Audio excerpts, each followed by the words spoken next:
Now, for those that know me, I need no introduction, but for those that do not, CooG has entered the function. And I would like to welcome all of you to episode 1 of CooG Cooks, the series where I teach all of you how to become a master chef like moi.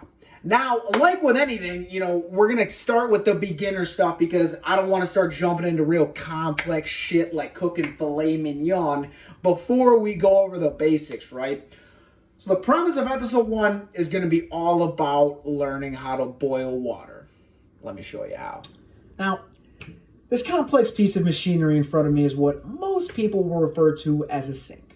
And this is going to be the best option in the house for getting running water. And I know you might be thinking to yourself, well, CooG, water's a liquid. How could it be running? Well, I don't have an answer for that. While water does not have legs, it is fully capable of running. And now, just like any piece of complex machinery, the sink works best when you turn it on. Now, at this point, your water is running, you're panicking, you don't know what you're gonna do next.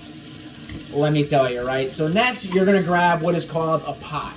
Now, when I say pot, I'm not referring to marijuana, the kind you smoke. I'm referring to the kind of pot that you can put on the stove and bring to a boil. Now, some people might ask, well, CooG, couldn't you just fill a pan with water and do that? I mean, like, yeah, probably, if you're fucking insane. But if not, and you're cool, you're going to use a pot because 420 blaze it, right? Now, let's take it over to the stove with the magic hat. Right, now, like I said, the next step is going to be putting your pot on the stove and turning it up to high.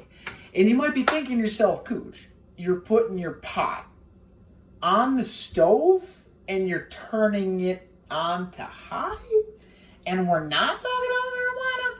No, we're still talking about boiling water, folks. Now, as you can see, our water is starting to come to a nice and crisp boil. And you might be asking yourself, well, CooG, you said put it on the stove and turn it on high, but I don't see a flame on that stove. You're correct. I don't own a gas stove. I own an electric stove because I'm conscious about my carbon footprint on the environment. And as much as I love boiling water, I don't want to boil a hole into the ozone layer while I do it, right? Now, folks, as you can see, my water has come to a crisp boil. There's a nice little coat of steam coming off of it. So my work here today is done. I'll catch all of you for episode 2 of CooG Cooks. Good night, everyone.